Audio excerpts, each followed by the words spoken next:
All right, 9.3, radians to degrees and arc length with radians. There's two skills here under circles, numbers 4 and 5. Objective, students will be able to convert angle measure from degrees to radians and vice versa, as well as calculate arc length in radians. So, let's start off. What is a radian? Radian. Well, the word sounds kind of like radius, right? And that's because it's very much related to a radius. A radian is another way of just measuring angles. It's just another way of measuring angles, kind of like how you have centimeters and inches for measuring a distance, or miles and kilometers. Well, we have degrees and we have radians, where 1 radian equals the angle measure it takes to travel 1 radius along the circumference of a circle. So here's a radian angle. That means that this distance along the edge of the circle is equal to 1 radius. All right. So I got a thinking question for you. If the circumference of a circle is 2 pi r, right? How many radians can fit around the circumference of a circle? Well, it's not a trick question because we actually know how many radiuses can fit. So how many radians can fit is the same number of radiuses. It's 2 pi. 2 pi radians around a circle. I think I may have put that here. Since the circumference of the circle is just 2 pi times the radius, that means there are 2 pi radians around a whole circle. Here's a picture to think about that, because remember 2 pi is approximately 6.28, right? 2 times 3.14. So 1, 2, 3, 4, 5, 6, and then a little left over. Or we would just call it 2 pi. So that's kind of neat that we can measure this in radians instead of just degrees. So that brings us to the next thing. If 360 degrees all the way around is the same thing as 2 pi radians, then we could kind of divide both of these by 2 and we could get this conversion factor that 180 degrees equals pi radians. All right, well, one of the things we're going to have to do is just convert from degrees to radians and radians to degrees. So let's see how we do that. Little tip here.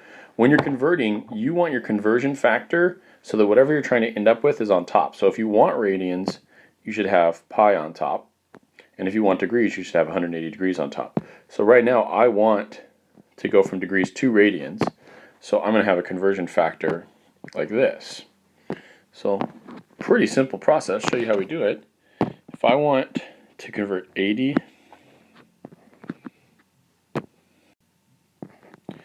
degrees to radians, just like we do other things to convert them, I'm going to put the pi on top because this is pi radians over 180 degrees. Well, degrees cancel out, and all I have left is my radian unit. And at the same time, I can reduce this quite a bit. First of all, I could divide them both by 10. And is there anything that I can take out of 8 and 18? Well, yeah, I could take a 2 out of both of those, leaving me with a 4 and a 9. And so this just equals 4 pi 9th radians. Boom. Pretty easy. So let's do the next one. I want you guys to try it on your own. You're just going to convert that to radians. Use the same conversion factor because you want the pi on top. Go ahead and give it a try. Okay, so I have 150 degrees. I multiplied it by pi over 180. I canceled out the degrees. I canceled out the tens. And then I saw that 15 and 18 are both divisible by 3. So I did 15 divided by 3 to give me 5. And I did 18 divided by 3 to give me 6. So my answer is 5 pi 6 radians. Boom. Simple as that. Now we're going to go on to convert radians to degrees. So now we're starting with radians. And we're going to convert to degrees. So I'm going to start with 3 pi over 2. And I'm going to convert this to degrees by putting the 180 degrees on top and the pi radians on bottom. See, technically this is already in radians. And so the radians will cancel out. And the pi will cancel out. And anything else that cancel out? Well, we could definitely take a 2 out of both 2 and 180.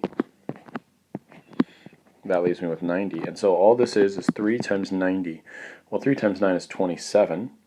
So 3 times 90 is 270 degrees. There we go. All there is to it. All right, go ahead and try practice number 2 on your own. Remember, now you're converting to degrees, so the 180 degrees should be on the top.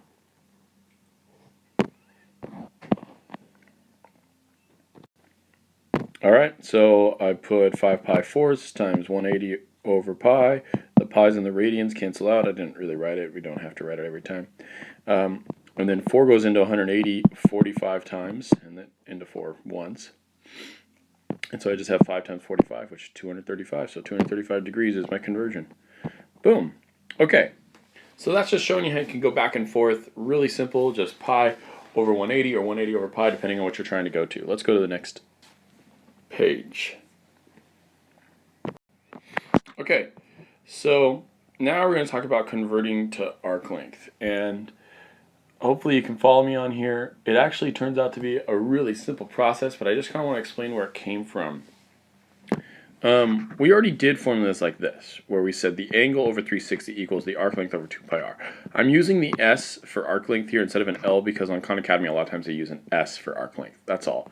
So the formula you saw, I think in the previous notes, was an A over 360 equals S over 2 pi r. It's the same formula. Oh, I'm sorry. There was an L here instead of an S. Same formula. It's just that instead of a capital A, I'm putting theta for angle, and instead of an L, I'm putting capital S. It's really the same thing. It's just trying to use the same formula that you're going to see on Khan. Okay, so here's the thing now. If we're measuring in radians, we're going to replace the 360 degrees with its radian equivalent, which is 2 pi. So it would look like this. So instead of theta over 360, it'd be theta over 2 pi. Well, if we multiplied both sides by 2 pi, what would happen? This 2 pi and this 2 pi would cancel out, and this 2 pi and this 2 pi would cancel out. So to get a lot simpler equation, we would get theta equals arc length over radius. Or we could rearrange that so it means the radius equals arc length divided by theta. Or the most common one is just that the arc length equals the radius times theta, which makes sense because we're measuring in radians. So all we have to do is take the number of radians, which is theta, and times it by our radius, and that gives us our length. So I have a few example questions here, and practice ones that correspond to them, all that are ones that are very similar to some of the practice you guys are going to be doing. So I thought we would just go ahead and give it a shot. So the first one here says, find the central angle of a circle in radians with an arc length of 15 and a radius of 3. Okay, so we know the arc length and we know the radius. And we're looking for the central angle. So out of these 3 forms of the equation, I think I'm going to use this one because this one already has the central angle all by itself. I could just plug it in and reduce. So that's what I'm going to do. If I needed to and I only remembered this one, that would be fine as well. I could still just plug in what I know and solve for the missing part. But I already have 3 equations here, so I'm just going to use this one. So I'm going to start off with theta equals arc length over radius. Well, that means that theta equals, what is my arc length? Well, they said it's 15. And they said my radius is 3. 15 divided by 3 is just 5. So literally, it's just that my central angle is 5 radians. That's it, guys. Pretty easy, right? So I got a similar problem for you guys here on practice number 1. Go ahead and give it a shot and check back in your answers. Okay, hopefully you got that it is 5/3 pi radians. And also, I apologize for numbering these incorrectly. I know we had example 1 and 2 on the previous page, and I guess I just forgot to number it at 3, 4, and 5 and start it over. So let's go on to the next problem. Example number 2, which is really example number 4. So an arc of a circle has a corresponding central angle of 5/5. So now we know the central angle. What fraction of the circumference is the arc? Okay, so it's actually a lot easier than you think. Okay, I'm going to draw a picture here to kind of help explain it. We got some circle, and we know that some angle is 5 pi thirds. And so I'm going to do something like this. So this is the 5 pi thirds angle. I happen to know what it looks like because I'm a lot more familiar with radians. But even if you don't know what it looks like, it's not that big a deal. They're just asking, hey, out of the whole circle, what part is this angle taking up? What percentage or what fraction of the whole circle? Well, we know that this represents the central angle that it takes up, and we also know that the whole circle in radians is 2 pi. So we can very easily just say, well, that's just going to be 5 pi thirds divided by the whole circle, which is 2 pi. In the same way that, like, if they were to say, hey, this is, 200 degrees and the whole circle is 360 degrees, what would be the fraction of that circle? Well, you would just do 200 over 360. So we're going to do the same thing here. But we get this weird fraction, right? Well, remember, we can always just do 2 pi over 1, and that means we can flip and multiply. And if I flip and multiply, the pi's cancel out. And if I just multiply straight across now, I get 5 over 6. And 5/6 is the answer here. So that was it. Actually, I guess I even drew this wrong. The angle should probably go all the way to here. But that's okay. Okay, so we got the answer. It's 5/6 of the whole circle. So I want you guys to do practice number 2 on your own. Go ahead and give it a shot.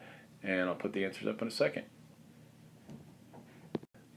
Alright, well, this is 2 pi fifths divided by 2 pi. Same thing as multiplying 1 over 2 pi, so the 2 pi's cancel out. You're left with just a fraction of 1/5. So this angle represents 1/5 of the whole circle. Pretty easy. Pretty easy. Alright, example number 3. A circle has a central angle of 5.2 radians and a radius of r. Write an expression for the arc length. Alright, let's go back up to our formulas. If we go back up to our formulas here, we want something that equals our arc length. Well, this equation or formula right here is already written for our arc length. So my arc length is equal to the radius times theta. So I'm going to use this equation. So I know that my arc length always equals radius times theta. They're not telling me what my radius is, so I'm going to have to leave it in terms of r. But that's okay, because I do know what my theta is. So this seems like a confusing question, but you're going to be shocked at how easy it is. Literally, I'm going to plug in, I could also write this as theta times r, right? I'm just going to reverse the order. So I'm going to plug in my theta first, which is 5.2. And then I'm just going to plug in r for radius. And I have an expression now that is equal to my arc length. That's it. I just did my theta times the radius, and I'm done. Just as simple as that. That's all they wanted, and so that's all I had to do. So practice number 3 is pretty simple. I think you guys are going to handle it pretty quickly here. Go ahead and give it a try, and check back in a second. Okay, hopefully you just saw that you can just do 4.3 radians times the radius, and that will equal the arc length. All right. For the summary, I gave you 3 different ways of looking at the formula involving arc length and central angle and radians above. So, right, I gave you these 3, right? My question to you is why? Why did I do this? Think about it. Think about why you think I gave you 3 formulas and what each are most useful for. So give it a shot, see what you think, and then remember to also give me at least one question that you have from the notes. All right, I'll see you guys on the next video.